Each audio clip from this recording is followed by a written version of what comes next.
მოგესალმებით, ვაგრძელებთ ჩვენს გადაცემას. დღევანდელი ჩემი სტუმარი არის მამა დოროთე. დღეს ის ლეგენდად ქცეული მოღვაწეა. ადამიანი, რომელიც რაღაცნაირად გახდა ეკლესიის ოპოზიცია.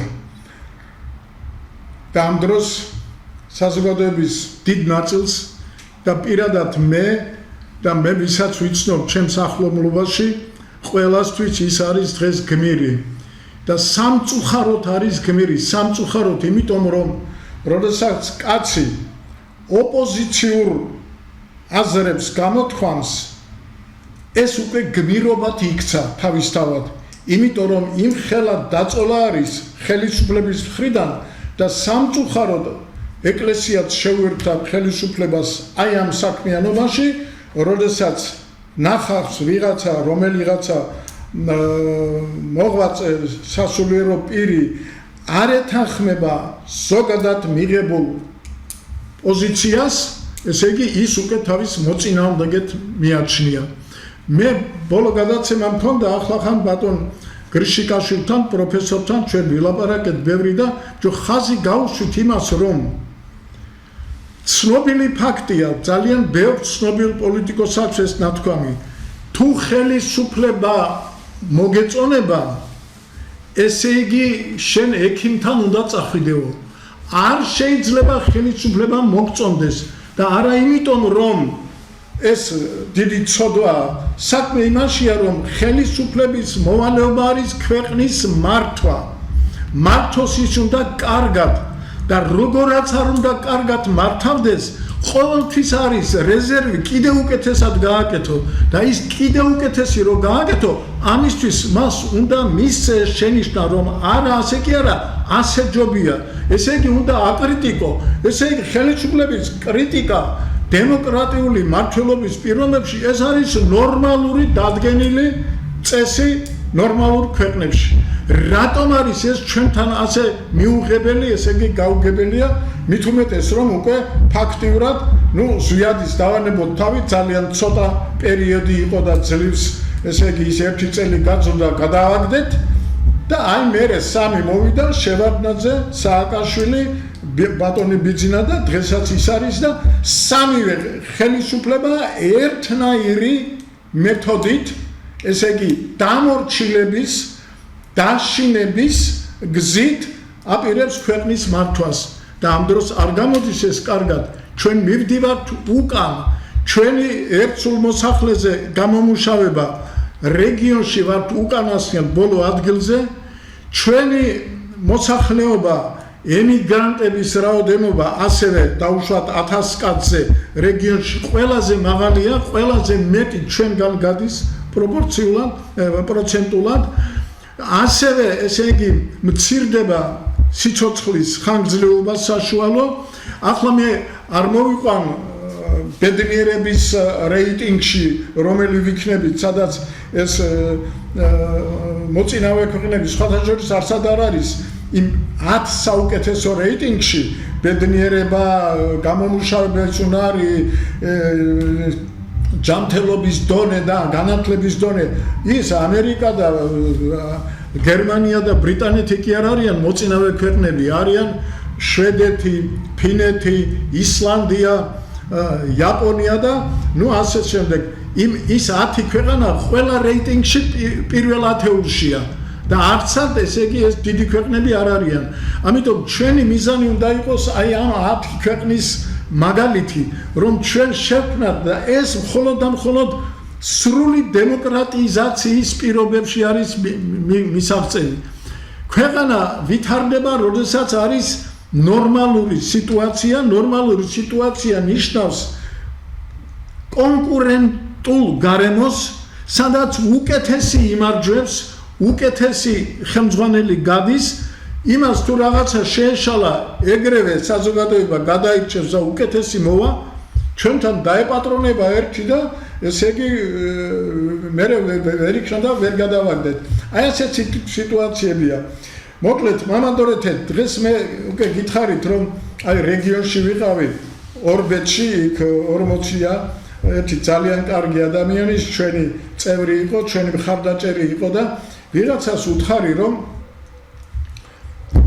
მამა დოროთე იქნება ჩემი დღეს სტუმარი მეთქი და იმიტომ მეჩხარება უნდა წავიდე მეთქი და რა ნათელი პიროვნება არის პირდაპირ გეტყვით ახლა მას დაუფარავად იმ კაცმა მე შემიძლია სახელი და გვარიც გითხრათ რა ნათელი პიროვნება არისო და მოკლედ თქვენ ძალიან დიდი ავტორიტეტი მოიპოვეთ იმით რომ იმ პერიოდში როდესაც იმ თქვენი დიდი საძმოდან ფაქტიურად დიდი უმრავლესობა მონამორჩილებას გამოთქვამს ხელისუფლების მიმართ თქვენ შეძელით და თქვით რომ ხალხო ასე არ შეიძლება ეს არ არის სწორი ეს არ არის სამართლიანი და თქვენ დადექით ხალხთან აი ეს არის თქვენი ავტორიტეტის ძირითადი წყარო ახლა მე კითხვა და რომ საზოგადოებას მე მგონია რომ ეს აინტერესებს როგორ მიხედით ამ გზამდე მოგესალმებით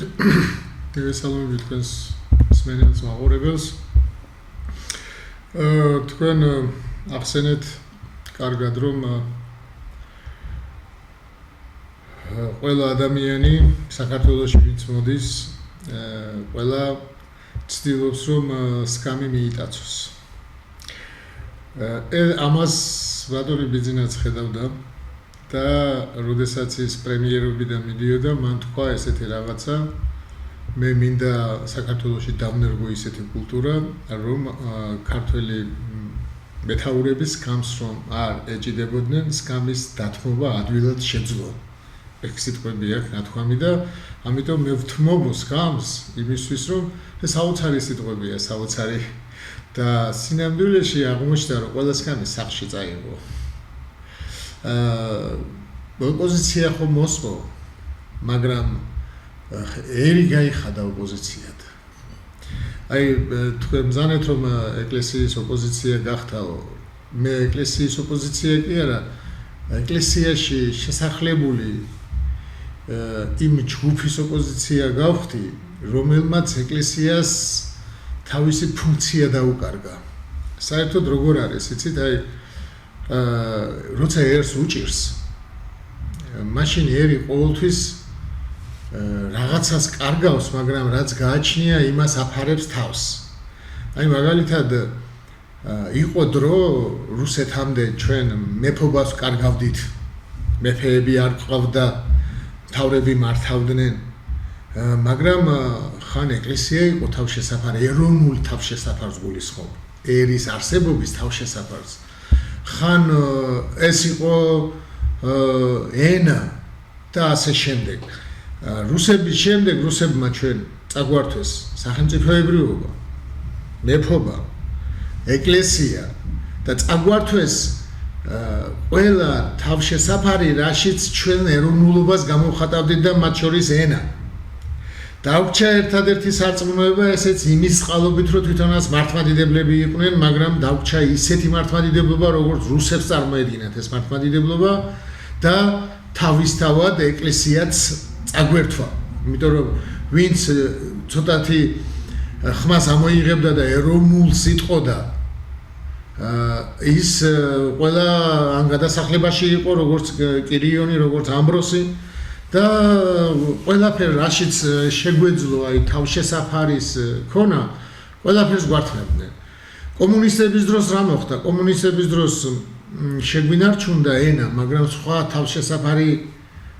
დავკარგეთ ამბროსის შემდეგ თავშესაფრად დავკარგეთ ეკლესია ეროვნული თავშესაფარი არისო და თავშესაფარი გახდა მწერლობა აი მწერლობაში პოეზიაში ადამიანები გამოხატავდნენ თავიანთ წუხილს თავიანთ სურვილს თავიანთ ტრაგედიას და ამიტომ დაერინნენ მწერლებსაც აი დღეს ამ მდგომარეობა გაქვს დღეს სახელმწიფო წაგვართვეს ფიქტიურად ვართ დამოუკიდებელი ქვეყანა დემოკრატიული კანონები მოშალეს ოპოზიცია მოშალეს და ეკლესია მოშალეს ეკლესია ხალხთან არ დგას ეკლესიაში გულისხმობ ზუსტად იმ მმართველ ძალას რომელმაც ქუჩაში გამოსულ ხალხს ანტიქრისტიანები უწოდეს, სატანისტები უწოდეს და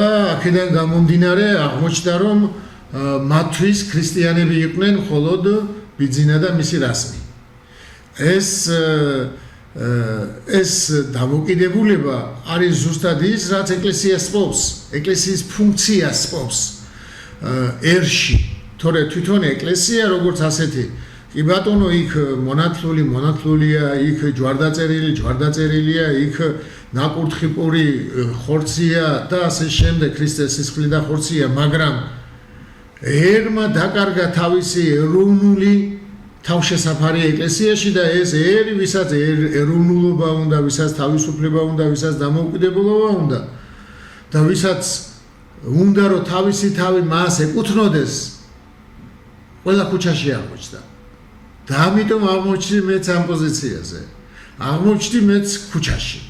და პირდაპირ გაგებითაც აღმოჩნდი ქუჩაში, რომ ტაძარი წამართვეს, ამბიონი წამართვეს, რომ ხალხი მიმეღო წირვალოცვა არ აუგზალიათ, მაგრამ ტაძარი არ გამაჩნია, სხვის ტაძარში ვესწრები წირვალოცვას და ანუ ყველანაირად შეზღუდვა დაიწყეს. აქედან გამომდინარე, ჩემთვის ქრისტე არასოდეს არ ყოფილა მხოლოდ მე გადავრჩე, მე კარგად ვიცხოვრო და სხვა ჭირს წაუღია. ეგეთი რამე არასოდეს არ მქონია და ესეთი ქრისტე არც წარმომედგინა თუ არსებობდა ესეთი ქრისტიანი. თუ შეიძლებოდა ქრისტეს ესეთი დანახვა, რომელსაც ხალხის ბედი არ აინტერესებს. თუ შეიძლებოდა ესეთი მღვდლების დანახვა, რომლებისთვისაც მთავარი იყო მთავრობასთან კონფორმიზმი და ხალხის ბედი რო არ ანახლებდათ. მე ეს არ წარმომედგინა და მე ავტომატურად აღმოჩნდი წინააღმდეგობაში. მე კი არა ვარ წინააღმდეგობაში ეკლესიასთან. ეკლესიის წინააღმდეგობაში არიან ისინი, რომლებმაც ეკლესიას დაუკარგეს ფუნქცია და ერს წაართვეს ეკლესია. ესე ეუბნებიან, მოდი, ეზიარე, მონათლეშვილი და ყველაფერი წესი შეასრულე, მაგრამ ხმა არ ამოიღო, იმიტომ რომ ჩვენი მთავრობა არის ღვთივდადგენილი და ასე შემდეგ. არის ერთი ეპისკოპოსი, რომელიც ესეთ რაღაცას ქადაგებს, რომ ოქროპირი ამბობს, რომ არ შეიძლება მთავრობას ეწინააღმდეგებოდეო. სრული აბსურდი. ოქროპირი ამბობს და პავლე მოციქული ამბობს, რომ არ შეიძლება ერს მთავრობა არ ყავდეს. არ შეიძლება მთავრობის გარეშე იყოს. ანუ ის რომ მთავრობობა, უფროს უმცროსობა რო არსებობსო, ეს არის ღვთისგან დადგენილი.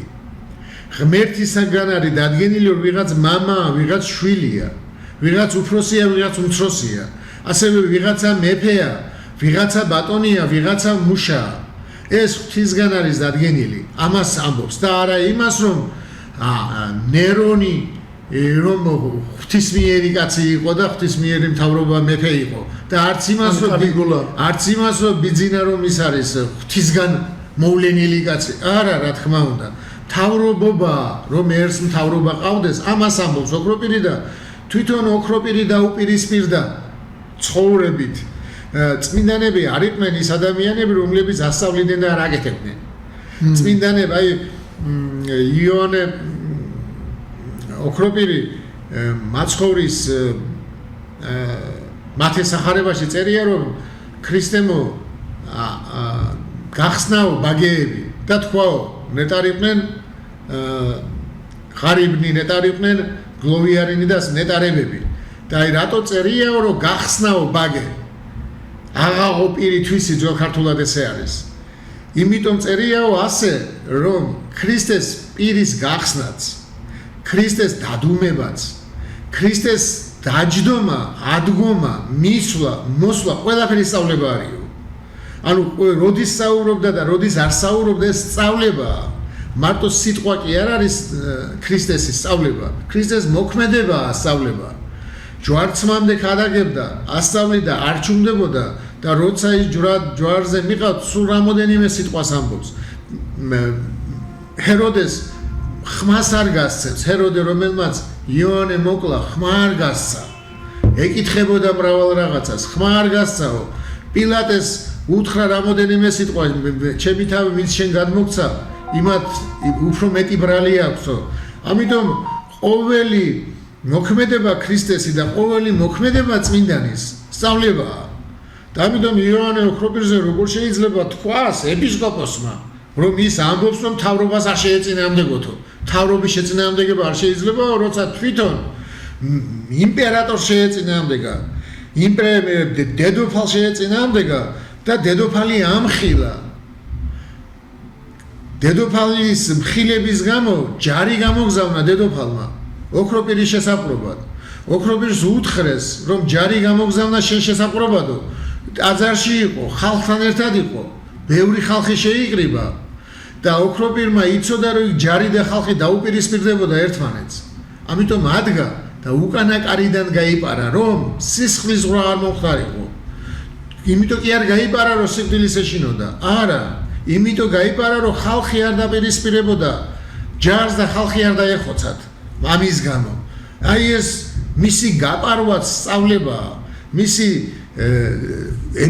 ემიგრაციაში ნუ დღეს ემიგრაცია ქვია მაგრამ განდევნილობაში წასვლა ეს სწავლებაა და იმას ყველგან დევნინე სადაც მიდიოდა იქ მიყვებოდა ჯარი დევნილი ჯარი და ბოლოს ვიცი ჩვენ რომ კამანში ამოყო თავი და კამანშია თქვა ის ბოლოს სიტყვა დიდება ღმერთს მადლობა ღმერთს ყველაფრისათვის და იქ მოკვდა და მე უკვე ასეული წლის მერე გადაასვენეს მისი ნეშტი კონსტანტინოპოლში და თან იმპერატორის ძემ თავისი მშობლების ნაცვლად ბოდიში მოუხადა ბოდიში ამ დევნისთვის და აღადგინეს მისი სახელი იმიტომ რომ მისი სახელი იმდენად დიდი იყო იმდენად დიდი სწავლებები ჰქონდათ აი ჩვენ რაც ვიცით ქრისტიანობაზე განსაკუთრებით საქართველოში რაც ვიცით ქრისტიანობაზე 80% არის იოანე ოქროპირის სწავლება 80% იმის სწავლებიდან ვიცი მე როცა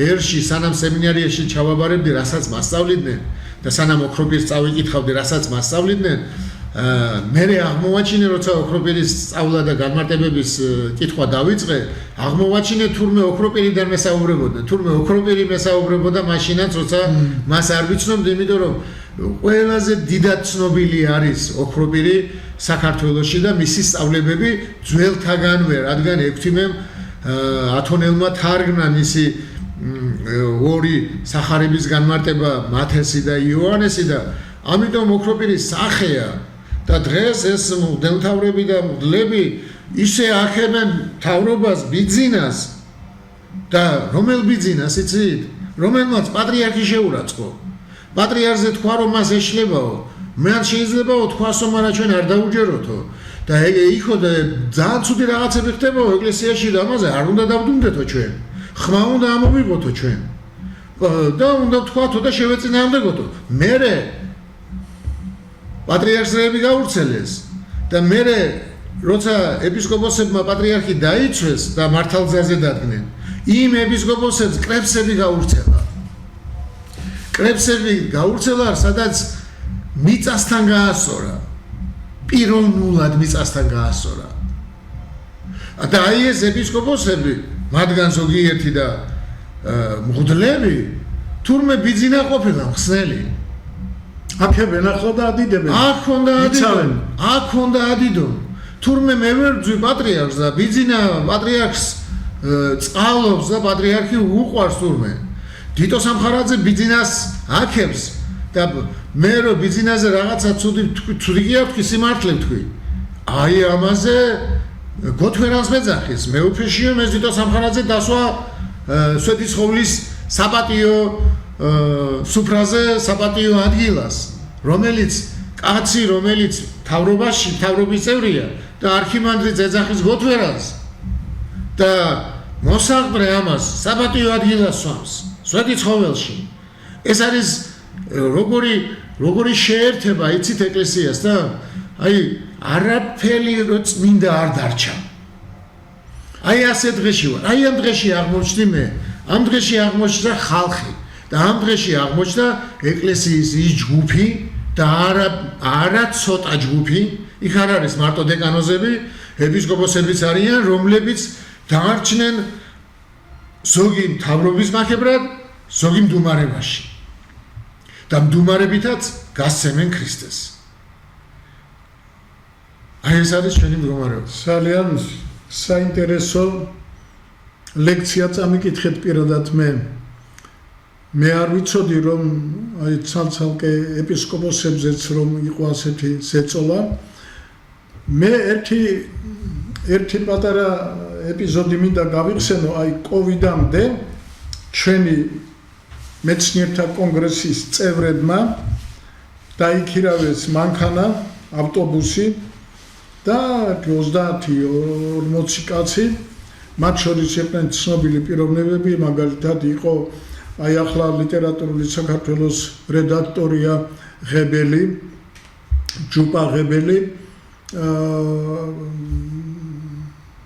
ერეკლე საღლიანი, ბატონი თემურ შაშიაშვილი, რამოდენიმე მწერალი კიდე, მეცნიერები და იმოგზაურეს თურქეთში, საბერძნეთში და იტალიაში და ჰქონდათ მიზანი იყო ჩვენი ემიგრანტების მონახულება და მათთან ასე ვთქვათ იმედის სიტყვის მიტანა.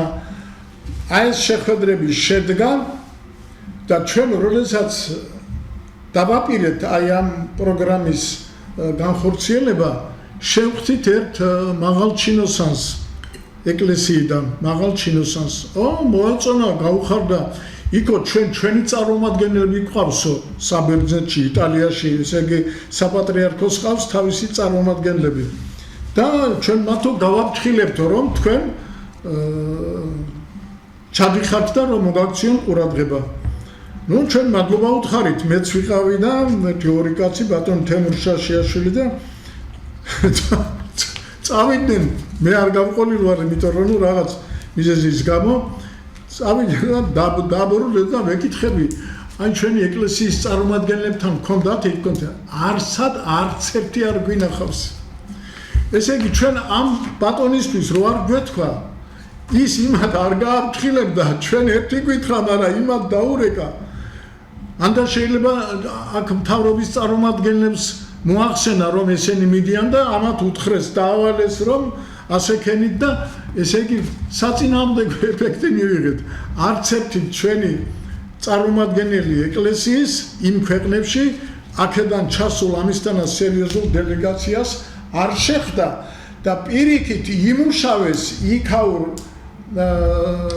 ემიგრანტებთან რომ ამ შეხვედრებში, რომელიც იქ იყო დაგეგმილი, არ მიიღოთ მონაწილეობა.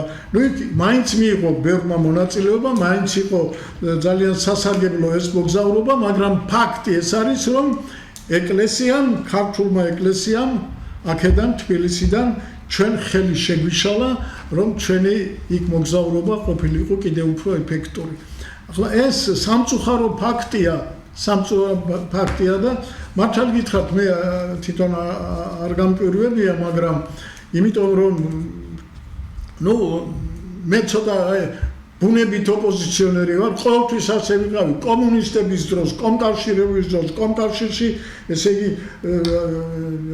მე წარშინებული მოსწავლე ვიყავი, რა თქმა უნდა და სულ პირველ რიგში უნდათ რომ კომკავშირში ყოფილიყავი, კომკავშირის დივანი ყოფილიყავი და მე კიდე ესე იგი თავს ვარიდებდი და ასე გამოვატარე ეს ჩემი ცხოვრება. ახლა კაკა ჟვანიას სახლში გავიზარდე, ირაკლი ჟვანია მისი ვაჟიშვილი, ცნობილი დისიდენტი იყო და ირაკლი ის იყო, რომელიც 22 დეკემბერს ავად მოსაგონებელ 92 წელს პირველი გააგორეს, მოკლეს ჩიტაძის ქუჩაზე და ზვიად გამსახურდია და კოსტავა, ესე იგი აღმერთებდნენ ირაკლით ზუგდიდში რო ჩავიდნენ, მას შეხვდნენ და კოსტავამ აღიარა რომ აი ეს ნამდვილად იმ ციხეებში იყო ნამყოფი, სადაც კოსტავა იყო და კიდე უარესში. აი ეს 10 წელი პოლიტიკურზე იჯდა. აი ასეთი და დაბრუნდა 53 წელს, მე პირველ კლასში ვიყავი და მე იმ ოჯახში გავიზარდე. თავისთავად ცხადია რომ გამომყვა ეს ანტიპარტიული და ანტიკომკავშირული, ანტიკომუნისტური და საერთოდ ანტიმთავრობის. ხო და ფაქტიურად, როდესაც საქართველოს დაუმოუკიდებელი გახდა და გაჩნდა ეს შანსი, აბსოლუტურად დარწმუნებული ვიყავი, რომ ჩვენ გაცილებით მეც მივაღწევდით უფრო მოკლე დროში და პირველივე შეხვედრა მე მახსოვს, როდესაც აი ეს მონოპოლიების შექმნა დაიწყო, მონოპოლიების.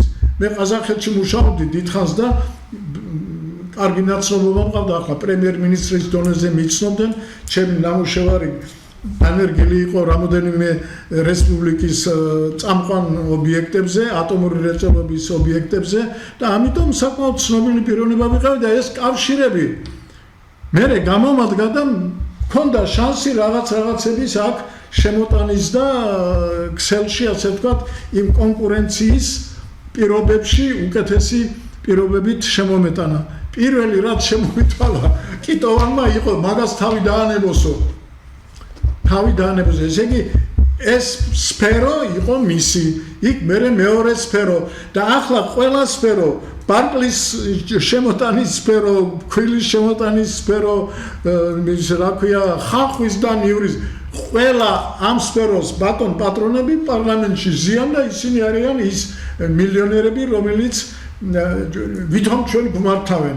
აზრზე არ არიან რა არის ქვეყნის მართვა და გვაზიან თავზე და ამას ეკლესია ასე გულგრილად უყურებს, ამას ამართლებს და მე მართალი გითხრათ, მე ჩემთვის საპატივცემლო მღვდელი მყავს მოძღვარი, მამა დავითი ლონდარიძე სამხედროში რომ არის და ძალიან დიდ პატივს ვცემ მაგას, მაგრამ რომ ხედავ აი რა ხდება და როგორ ხდება, მე მართალი გითხრათ, არა მაქვს სურვილი ასეთ ეკლესიაში ვიარო, არა მაქვს სურვილი, დღე და ღამე, ესე იგი, დღეს გეტყვით, საოცარი ამბავი, კაცო, დღეს 2 საათი გაგრძელდა წირვა, 2 საათი და 10 წუთით ადრე გამოვიდი ერთი ჩემი მეგობარი და მე და ეს მეგობარი მეუბნება, ბიჭო, აი ამ ხელისუფლების სადიდებელიო 7-ჯერ თქვაო, კაცო, ამ მღვდელმა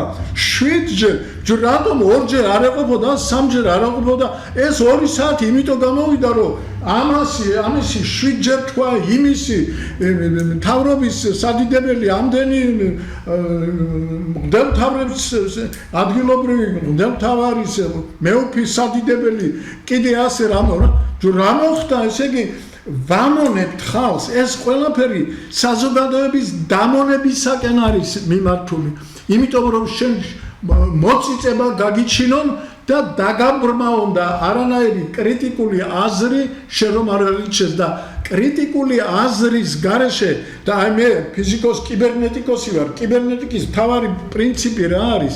მართვა, კარგი მართვა თუ გინდა, კარგი უკავშირი უნდა გქონდეს. აი შენ რომ რაღაც მართლ ბრძანებას გასცემ, აუცილებლად უნდა გააკონტროლო როგორ შესრულდა ეს და უნდა მიიღო უკან ინფორმაცია, რომ მე შენ თვითონ გაანალიზო და გააუმჯობესო. შენ თუ ამას ჩახერგავ, ჩაჭრი უკავშირს და შენ მხოლოდ სადიდებელს სადღეგრძელოსავით ამბობ ყოველ დღე და ხალხი გინდა ამას მიაჩვიო და აშკარა რომ დღევანდელი ეკლესია ამას აკეთებს.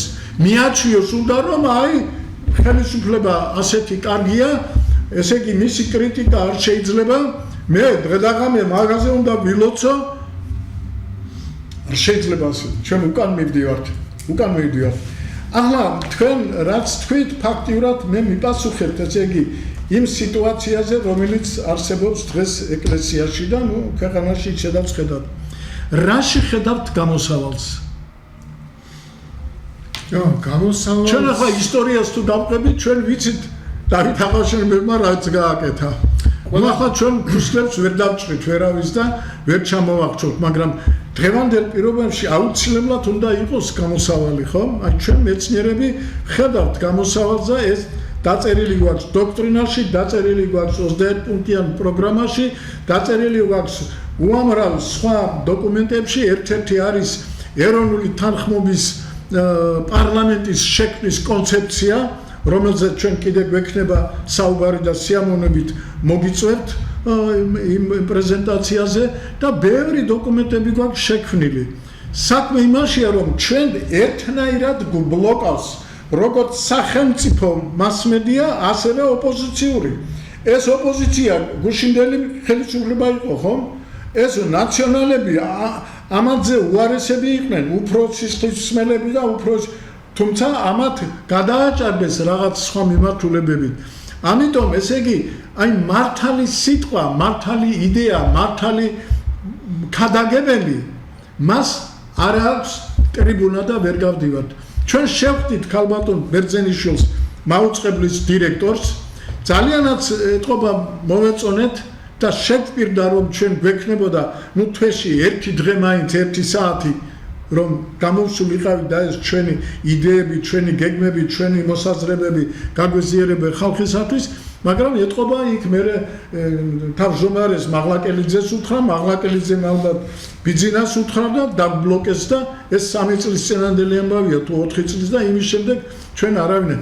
ინგა გრიგოლია აქო და ადიდას ისა რა ქვია ბატონი შაშიაშვილი საოცარი და კარგი რესპონდენტი არისო 5 წელიწადია ახლოსაც არ გაიკარა და ვინ მოყავს ან ახლა ეს ახალი ტელევიზიები რომ არის კიდე ოპოზიციური ესე იგი არავის არ უნდა ესე იგი გამოდის რომ ყველა ტელევიზიას ყავს თავისი პატრონი და იმ პატრონის მიერ იმართება და ვიზაც მისცემენ თანხმობას იმას უშვებენ და ამ დროს არსებობენ ადამიანები აი ჩვენ მამადორეთე გეტყვით პირდაპირ რომ აი ახალგაზრდები რომ არიან ახლა იქ თქვენთან ერთად რომ დგანან ყველას ვეუბნებით ახლაც აქედან რომელზე მთავრდება ეს რომელზე მთავრდება დიახ ვეუბნებით რომ მოგწამდით ტრიბუნას მოგცემთ წამყვანიც თქვენ იყავით გამოდით და ილაპარაკეთ ის რაც თქვენ გინდათ და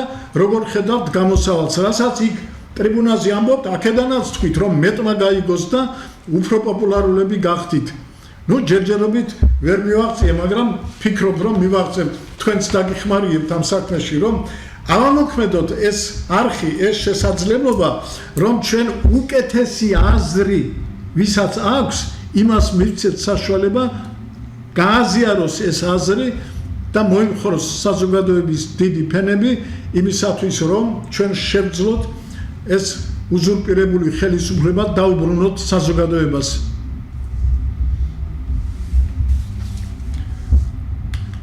რას გეტყვით თქვენ?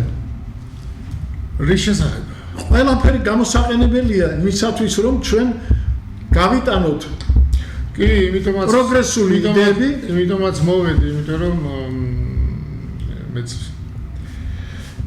მეც ესე ვხედავ საერთოდ ყველგან უნდა ილაპარაკოს მღვდელმა, სადაც მას უფლებას მისცემენ საუბრისას.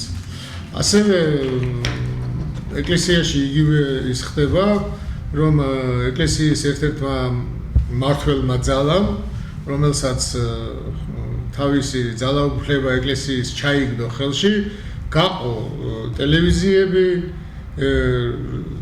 ზოგი მოიწონა მაგალითად იმედზე დადიან და იმედის ეთერები, ანუ იმედზე რომ რაღაცას ჩემსაც დადებენ, მე არასწორად რაღაცას დადებენ ამ ოჭრილს.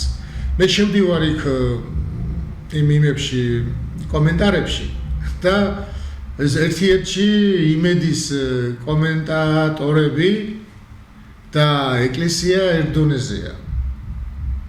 ანუ სრულიად ერდონეზეა ეკლესიის მრევლის უმეტესობა. აი რაც იქ რო წაიკითხავთ საშინე საერთოდ ცოდნა არ არის. აი მაგალითად იოანე კიბის სამღწერელი ამბობს რომ ისო არ არისო მოძღვარიო ვინცო მარტო წიგნიდან ასავლისო. დიახ. და ეს მე-9 საუკუნის მამა არის მე-10 საუკუნეა და მაშინაც კი წარმოიდგინეთ, მაშინ იყვნენ ადამიანები, ვინ წიგნიერები იყვნენ და წიგნიდან ასწავლიდნენ და იმასაც კი იწუნებს. და ეს რას ნიშნავს, იცით რომ ჩვენ ღმერთმა მოგცა სულიწმინდა და მოძღვარი სულიწმინდით, ანუ ღმერთთან კავშირში უნდა იყოს, ღმერთი უნდა იყოს მასში და ღმერთით და წიგნით უნდა ასწავლიდეს და არა მარტო წიგნით, მაგრამ დღეს აღმოჩნდა რომ არც ღმერთთან არიან კავშირში და არც წიგნთან. აი ესეთი უბედურება გჭირს, წიგნთანაც არ არიან კავშირში, იმ წიგნსაც არ კითხულობენ და თუ კითხულობენ არასწორად გებულობენ. და იმდენად გაუნათლებლობა, ქრისტიანული გაუნათლებლობა იერარქიაში, რომ კატასტროფა ხდება. იცით, აი მარტო მე რუსეთეობა არ არის ეკლესიურად ისეთი დანაშაული, როგორიც არის გაუნათლებლობა ქრისტეში. და აი გაუნათლებლობაც კი არ არის ისეთი დანაშაული, რაც არის დანაშაული ყველაზე დიდი, ეს არის რომ როცა გაუნათლებელი ხარ, არ მცოდნე ხარ და გონია იცი და ვინც იცის იმას ეწინააღმდეგები. აი ეს უბედურება გჭირს. გამოსავალი თქვენ მკითხეთ, რაში ხედავთ გამოსავალს? გამოსავალს ამაში ვხედავ მე რომ ეკლესია დაუბრუნდეს თავის გზებს. ქრისტეს გზას დაუბრუნდეს, ჭეშმარიტებას დაუბრუნდეს და ხალხს დაუბრუნონ ეკლესია. მეორე სახელმწიფოებრივად გამოსავალს იმაში ვხედავ რომ ძალაუფლება ხალხს უნდა დაუბრუნდეს. ძალაუფლების წყარო არის ხალხი, ეს გვიწერია ჩვენ კონსტიტუციაში, მაგრამ მათმა ხო დაახიეს კონსტიტუცია, გადაგვახიეს თავზე და ძალაუფლების წყარო გახდა ერთი კაცი. და ეს ერთი კაცი არის რუსეთის. ამიტომ გამოსავალი ამაშია, ხალხს დაუბრუნდეს სახელმწიფო და ეკლესია. იმიტომ რომ ეს ხალხის არის, ეკლესია თვითონ სახელიც მაგას ნიშნავს. ეკლეოს, ვეძახი, დაძახებულები, დაპატიჟებულები. აი დაპატიჟებულებია, ხალხია დაპატიჟებული იქ ქრისტესთან და მამ ხალხს უნდა დაუბრუნდეს ეკლესია და ეკლესია უნდა დადგეს ქრისტეს გზაზე. ქრისტე გვეძახის. ანუ მისი ხმა ჩვენ ეკლესია ვართ, მე მღვდელი, ვარ გამხმოვანებელი, მე არა ვარ მასწავლებელი, მე არა ვარ არც მამა. მამა არის ერთი და მასწავლებელიც არის ერთი, ქრისტე. მე მამას იმიტომ ეძახიან, მე ვახმოვანებ იმას, რასაც ამბობს ჩვენი მამა, რასაც გვასწავლის ქრისტე. აი ამას ვამბობ. ხმა ვარ მე და მე სხვანაირად მე ჩემი სწავლება კი არა მაქვს, ეკლესიის სწავლებას ვავრცელებ. და ესენი ისეთ რაღაცებს ამბობენ და ისეთ რაღაცებს აკეთებენ, რომელიც მარტო მთავრობას მოეწონება და რუსეთს. ამიტომ ჩვენ ეკლესიაც და სახელმწიფოც არის რუსის მიერ მიტაცებული. ეს ქართველები კი არიან, მაგრამ რუსის ემისრები არიან. რა თქმა უნდა. და აქედან გამომდინარე ჩვენ თუ ესენი არ გავუშვით, ვერც სახელმწიფოს დავიბრუნებთ, ვერც ეკლესიას და დამოუკიდებლობასაც დავკარგავთ და თავისუფლებასაც დავკარგავთ. ეხლა რაღაცნაირად ბჟუტავს ჩვენში თავისუფლება, ასე თუ ისე, მაგრამ ესეც დაიკარგება. ამიტომ გამოსავალი არის მთავრობის გაშვებაში და ეკლესიის იმ მართველი ძალის, რომელმაც ხელში ჩაიგდო რუსების დავალებით ეკლესიური მართვა-გამგეობა, აი მათი მოშორება ეკლესიაში. ესე გამოდის რომ ჩვენ ახლა ორი პრობლემა გვაქვს.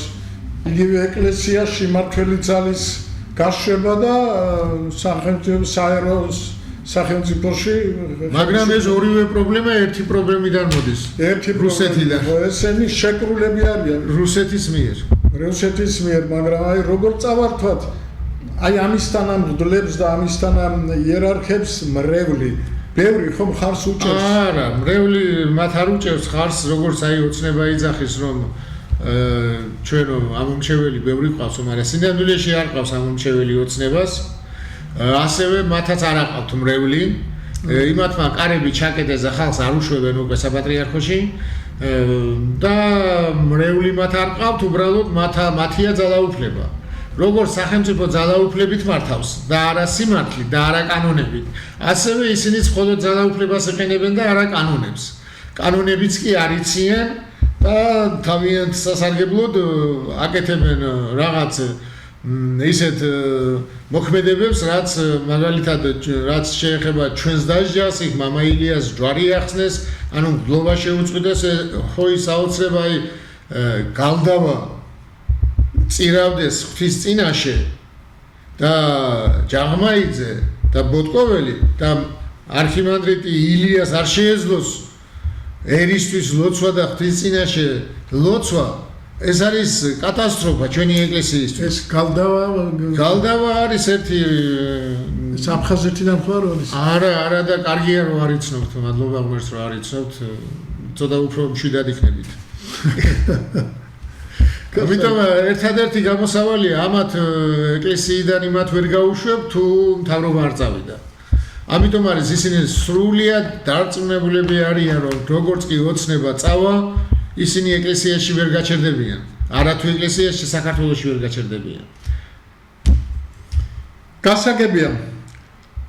მამა დოროთე, ჩვენ შეგვიძლია ჩვენს მაყურებელს უთხრათ, რომ თქვენ დრო და დრო ისარგებლებთ ამ ჩვენი შესაძლებლობით იქნებით ჩვენი სტუმარი ორ კვირაში ერთხელ თუ გინდათ ყოველ კვირაში ნუ როცა გექნებათ საშუალება ასევე თქვენცავით თქვენი თანამოძმეები და ისინი ვინც თქვენს მოსაზრებებთან ახლოს დგანან მოიწვიოთ ჩვენ ყოველ შემთხვევაში მე ტელევიზიის ხელმძღვანელობის სახელით გაძლევთ პირობას რომ ნებისმიერ დროს თქვენს მოთხოვნას ჩვენ შევასრულებთ დაგითმოთ ამ ეთერს და შეგიძლიათ ესე იგი აქედან გააგრძელოთ თქვენი მე ასე ვფიქრობ უაღრესად სასარგებლო სამართლიანი და უაღრესად საჭირო საქმიანობა. დიდი მადლობა ამ შემოთავაზებისთვის ჩვენ რა თქმა უნდა მე თქვი განვაცხადე რომ ჩემი ამბიონი არის რუსთაველი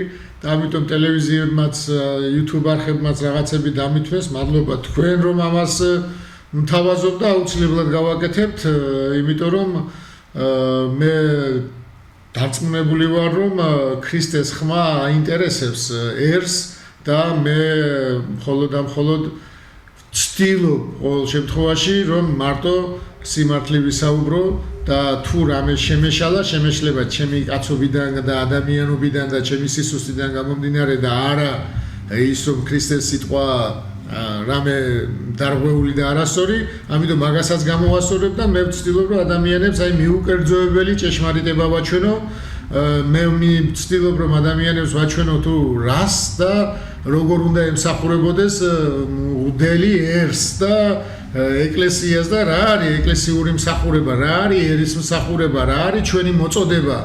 არ არის ის მე როცა რაღაცა სიკეთეს სწორად ვაკეთებ, ვიღაცები შეწუხდნენ, ვინც არასწორად აკეთებს რაღაცებს. იმიტომ რომ როცა ვინმე მართალგზაზე მიდის, ის არასწორი გზა თავისთავად მხილებულია. მე არავისი მხილება არ დაიწყია, ისე გახდნენ ისინი მხილებულები, იმიტომ რომ სიმართლე ყოველთვის ბოროტებას ამხელს და მე ვიძახი რომ შუქი ამანთე სადაც ბოროტები ისხდნენ, იქ შუქი ამანთე და დაინახა ხალხმა რომ ისინი ბოროტები არიან. ყველამ დაინახა რომ ეს ჯგუფი რომელიც საპატრიარქოშია სასახლებული თუ რაოდენ დიდ ბოროტებას ჩადიან და რამდენად არაქართულ საქმეს აკეთებენ. არაქართული რო იყოს კიდევ არაუშავს, არაქრისტიანობს, არამართმადიდებლურს და დაღუპეს ეკლესია, დაღუპეს ქვეყანა და დაუდგნენ ქვეყნის დამღუპველს გვერდით და ერთად მიდიან რუსეთისკენ და ის ხალხი ვისაც მათი ჯერა იმათაც კი არიციან ბოლომდე რომ ესენი რა უბედურებას უკეთებენ ქვეყანას. ამიტომ მე მინდა იმ ხალხსაც უთხრა ყველას ვისაც მათი ჯერა ჯერ კიდევ იმათაც უთხრა რომ ღუპავენ და ისინი თანამონაწილე არიან ღუპავენ ქვეყანას, ღუპავენ ჩვენს კურსს, ჩვენ გვისპობენ ერთაშორის ერადგომას.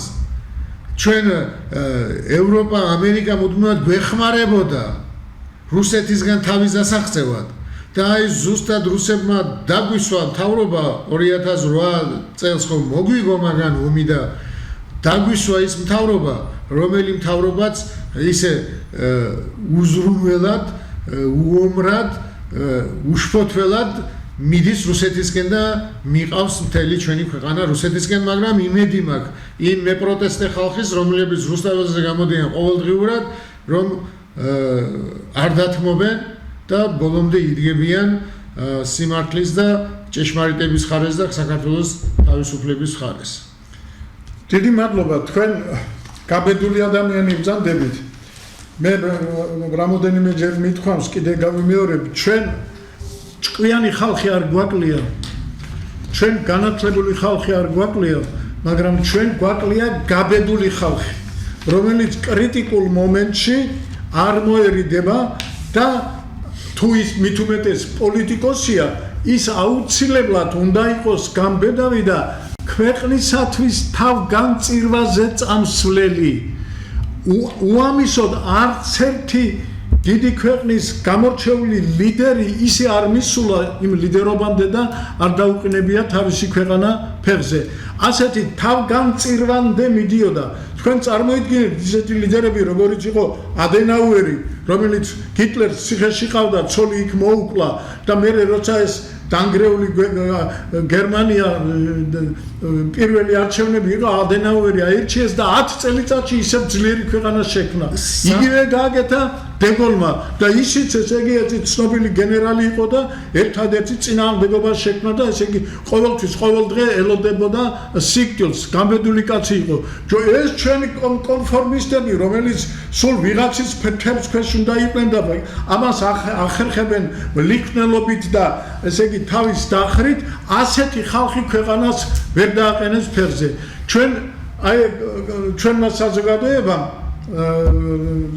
მეცნიერთა კონგრესმა ჩვენ დავამუშავეთ 10 კრიტერიუმი რომელსაც უნდა აკმაყოფილებდეს ხელმძღვანელი 10 კრიტერიუმი ის უნდა იყოს განათლებული უნდა იყოს ლიდერად დაბადებული და ესეც მეცნიერულად დამტკიცებულია რომ ლიდერად იბადებიან ის თვისებები ბავშვობიდანვე უვითარდებათ ესე იგი აუცილებლად უნდა იყოს რა თქმა უნდა დიდი გამოცდილება უნდა კონდეს დიდი გამოცდილება და აუცილებლად უნდა იყოს პატიოსანი მაგრამ ამ პატიოსნებას სასწორზე ვერ აწონი და როგორ უნდა დარწმუნდე რომ პატიოსანია ამისათვის არის საჭირო რომ ის ათეულობით წლების მანძილზე უნდა იყოს საზოგადოების წინაშე მისი მოღვაწეობა უნდა იყოს გამჭვირვალე და ხალხმა უნდა ნახოს რომ ის არ შემცნარა არც ერთხელ ნუ შეცდომა შეიძლება მოუვიდეს როგორც ნებისმიერ ადამიანს მაგრამ მას ხელი არ წაუწდა კორუფციისაკენ, ნეპოტიზმისაკენ, იქ რაღაც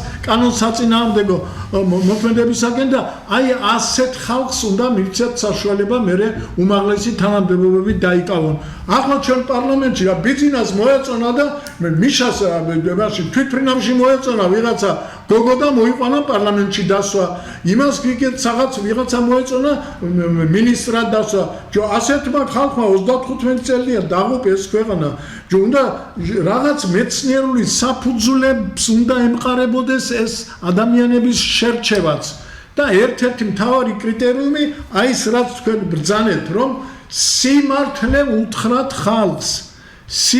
უთხრათ ხალხს და განსაკუთრებით მინდა მიმართო ინტელიგენციას, მწერლებს, პოეტებს, ხატრებს, მედიცინის მუშაკებს, ხალხო სანამ ხმას არ ამოიღებთ, სანამ არ იტყვით რომ ის რაც არ ვარგა და სანამ კუდის ქიცინით ესე იგი ეფერებით ამ ხალხს და ამათ სალოცავებს ამბობთ და სადღეგრძელოებს ამბობთ, მანამდე ჩვენ ასე ვიქნებით და კიდევ უარესად ვიქნებით.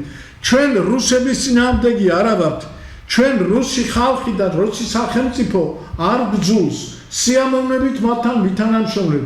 მაგრამ დღეს როდესაც ჩვენ ხედავთ პუტინის რუსეთს, ხალხო პუტინი რომელმაც ვალდადონსკში და მოსკოვში 3 თუ 4 სახლი მრავალსართულიანი ააფეთქებია, იმდენი ხალხი, თავისი ხალხი დახოცა იმისათვის რომ გამოეწვია აღშფოთება რუს ხალხში რომ აი ეს გააკეთეს ჩეჩნებმა და წამოეწყო ის მეორე დიდი ჩეჩნური ომი.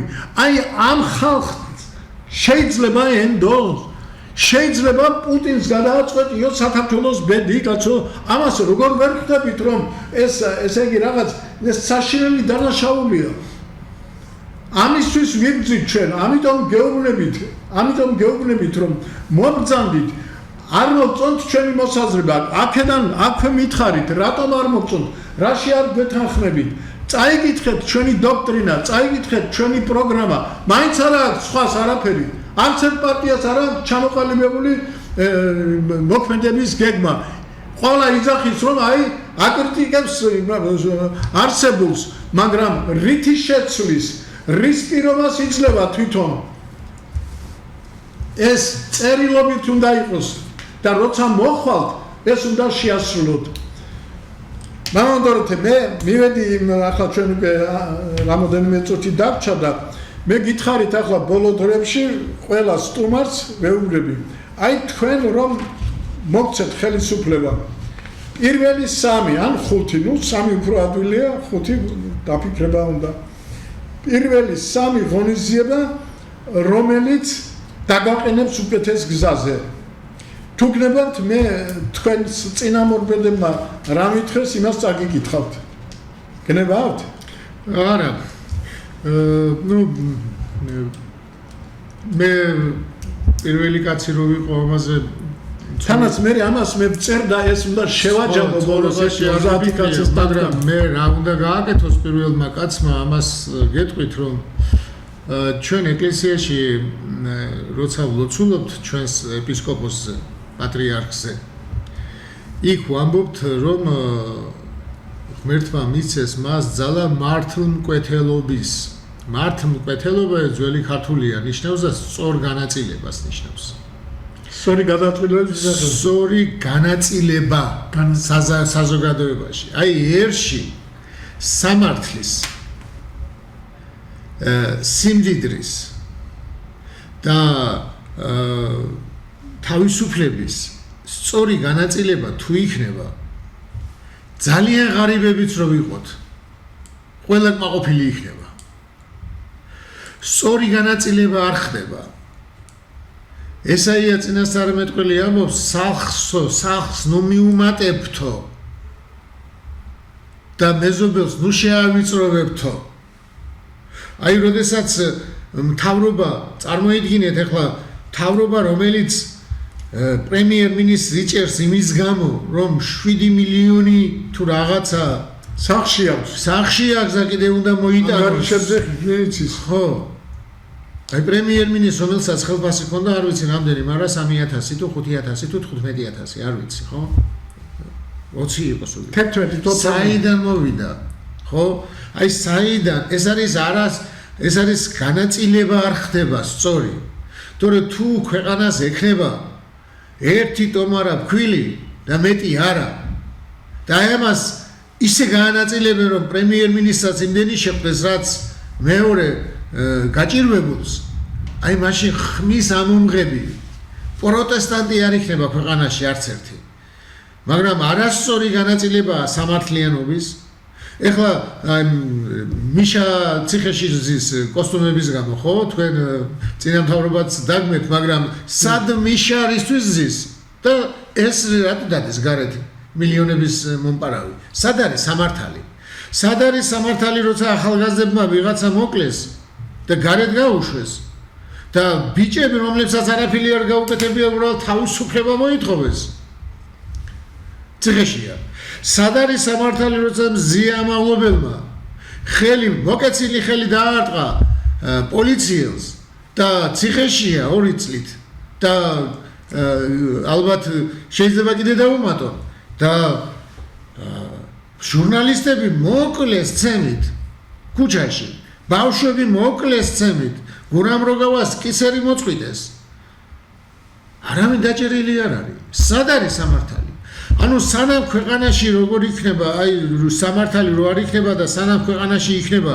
ეს ჩემიანია და ამიტომ შეუძლია უსამართლობა და ის ჩემიანი არ არის მე მიწინააღმდეგები და ამიტომ იყოს ციხეში მანამდე ქვეყანას არაფერი არ ეშველება აი ეს უსამართლობა არის ყველაზე მძიმე ტვირთი ქართველისთვის გასაგებია ყველაზე მძიმე ტვირთი გასაგებია სამართლიანი განაწილება სამართლის დაცვა ეკონომიკის და ყველაფერი რაც სიკეთე რესურსები გაგვაჩნია ამის სამართლიანი განაწილება კი ბატონო პრემიერია კონდეს მეტი ვიდრე თქვათ გლეხს მაგრამ ის გლეხი უნდა ცხოვრობდეს ხო უნდა შეძლოს მაგრამ თავისი შრომი თავი ირჩინოს ბავშვს ასწავლოს სულ გლეხა დარჩეს მეში შვილიც და პრემიერ-მინისტრის შვილები იმით დახირავებული თვითმფრინავებით იფრინოს და ამას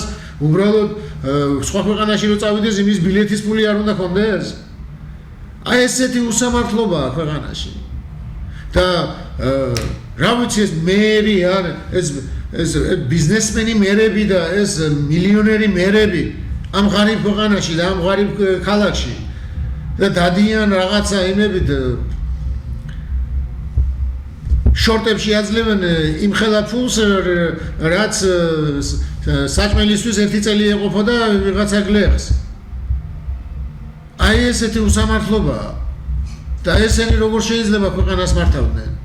როგორ შეიძლება ამათთან იყოს ეკლესია? ეკლესია ამათ ტაშს უკრავდეს, როგორ შეიძლება? მღვდელი, მაგრამ მღვდლებსაც აუწილადებენ. გესმით? აი ეგ არის პრობლემა. რომ მღვდლებიც ხავთ ამ წილში. და ისინიც კარგად არიან, რა? მოსყიდულები. ხო, მოსყიდულიც არ არის რა გააძღეს და დამონებული.